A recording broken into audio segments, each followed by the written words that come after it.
Okay, so welcome to Revise and Edit. Once you've gotten your components of your essay and your essay written, I suggest you do it by hand first. I don't suggest you do it on the computer. There are a lot of different reasons. Just get something out there at first. Then once you look at your paper, you need to go through and revise and edit. And you're going to take the back of your card and you're going to actually, what you're going to do is you're going to divide your card into several different, three different compartments. And you can draw a line. Usually I do draw a line when I do mine, but you don't have to. Each one of these boxes represents a pass that you're going to make over your paper. And the first pass you're going to do, you're going to number 1 to 5 on the side. And the first thing that you're going to do when you look through your paper is you're going to look for unity. And unity actually means clearly supports the focus. So what was your paper about, and did you actually support what the paper was about? If you didn't, you need to start over again.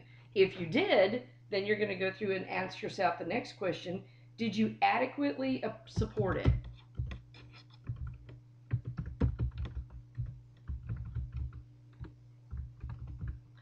And that's just, when you do that, it's, you want to look at your paper and say, can it stand on its own?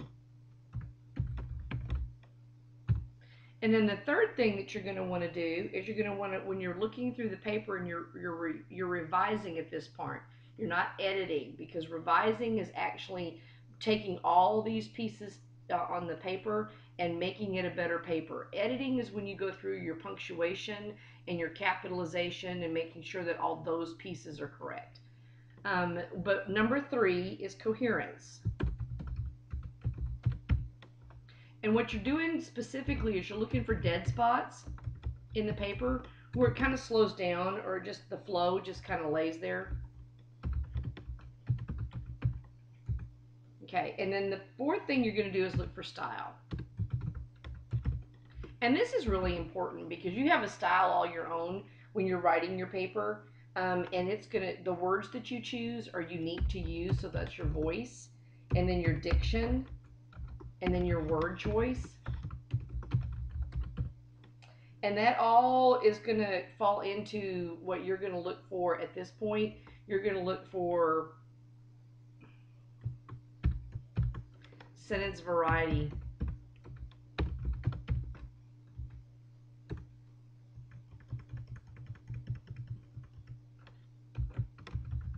You don't want to ever have sentences that are small, choppy little pieces.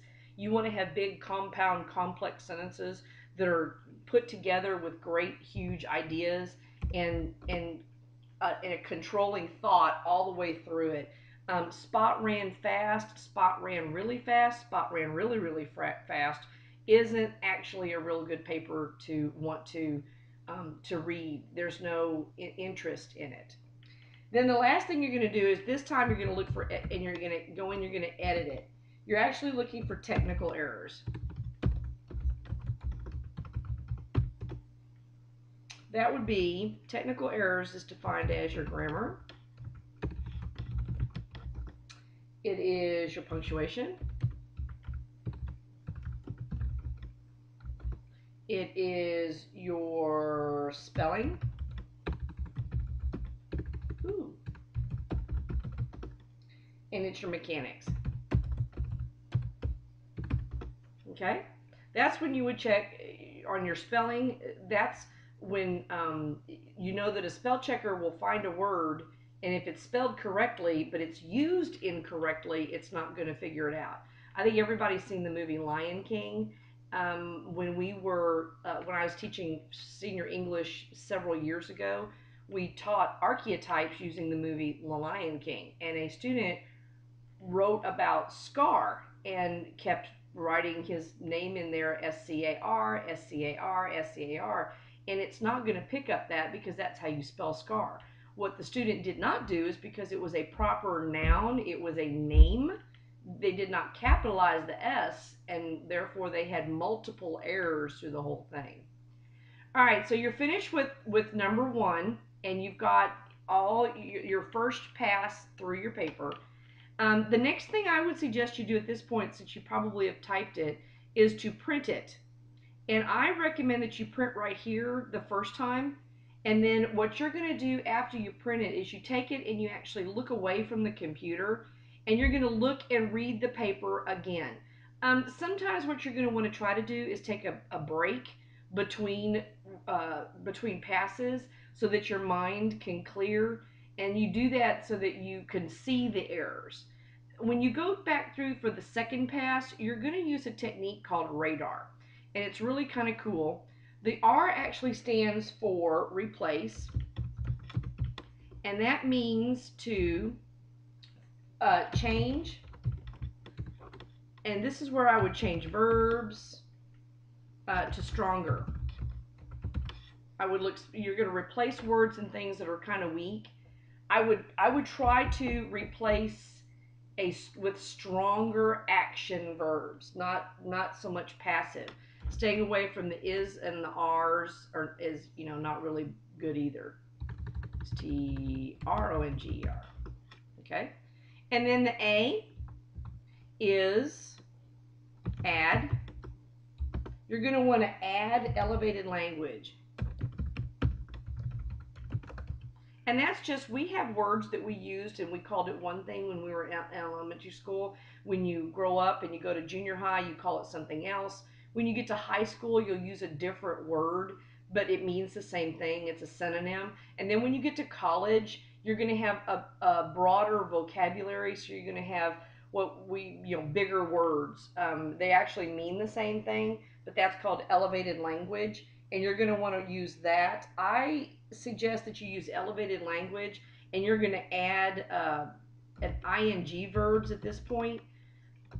Help when you're putting things together, like swimming. When you're putting all the sentence together, you can switch a verb into an ing, and it makes a lot of sense, and it makes a really strong sentence.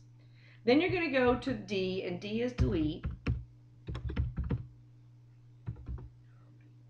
And you're going to take the words out that just don't need to be there. Don't try to put words in because you're trying to get the word count up. Because I'm going to tell you, a crappy paper is a crappy paper. And it is, when you have 750 words that are just ridiculous or redundant, spot ran fast, spot ran really fast, it's not a very good paper, and you're not going to score well on content. D-U-N-A-N-T, sorry about that. And then you're going to get to and then you're going to have something, I don't want to put that there. I don't know if y'all know how to do this, but when it comes up with a little thing, you can hit the autocorrect, and you can stop the auto capitalizing when you're doing something like this. Just another tidbit. And then on the last R is reorder. And pretty much what that is that you're going to look through the paper and make sure that it has a logical order. For instance, if I were writing a paper about a trip that I had, I would not tell you about being out on the beach at Waikiki and then tell you about the airplane ride over there and then mention that I was at home packing. And then I would not, I wouldn't say something about the plane taking off.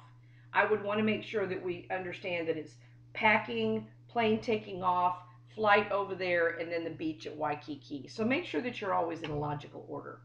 At this point, I suggest, again, that you're going to want to print. And you're going to want to print it right here. You're going to want to make sure that you actually go through and print your paper. Let me see if I can get this. Oops, sorry. You're going to print your paper one more time after you've made all these changes. Again, try to do revise and edit off of the computer because your brain is wired to do certain things. You're not going to see it if you keep looking at it and you've looked at it for hours and hours and hours. So what I suggest you do with the third pass is to walk away completely if you have an opportunity. If you don't have an opportunity, try to take a break, kind of blink your eyes a couple of times. The best thing to do is to have enough time and to have organized yourself so that you can have someone else look at your paper. And that's what you really want to have happen, is you want to have someone else look at it. And the only thing that I caution you about this is to remember that this is your paper. They're going to give you suggestions, but you're actually writing the paper. So when you take a suggestion, make sure that it doesn't end up as theirs. Okay? So when you're asking somebody to look at your paper, the suggestions ending up as theirs is not very good. All right. So here's what you're going to ask them, and it's just a couple of questions. You're going to want to make sure that when you put that up there, ask them what was the main point.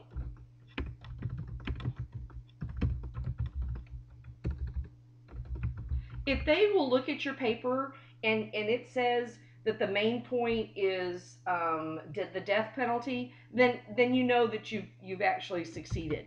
If they come back with ice skating in New England, you have obviously missed your mark. The next one is ask them if the thesis was supported.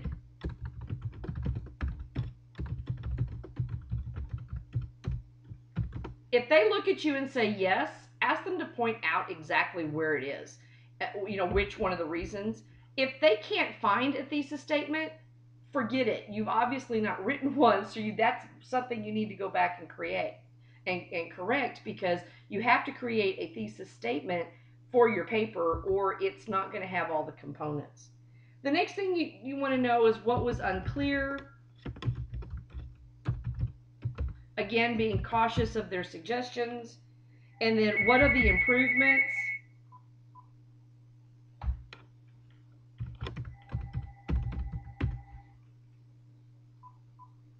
And then after that, when you do the improvements, A-I-M-P-R-O, hang on just a second. P-R-O, improvements. What improvements would they make? Again, making sure that you don't run into having, you don't want them to put so many improvements in it that it makes it their paper, not your paper. And then the last thing is, can they name a unique feature? For instance, when I was doing the front page of this one, I asked you guys, or I told you the story about Fred Gomez Carrasco. That is really cool. You're going to remember that. Somebody may have even Googled it and checked out exactly what it was. But that's what you're going to do. You're going to have them name a unique feature. Once you're finished with naming the unique feature, you're going to print it out, make sure that you have everything right, and at this point you have what they call your final copy. And that, ladies and gentlemen, is Revise and Editing in a nutshell. Thanks for coming.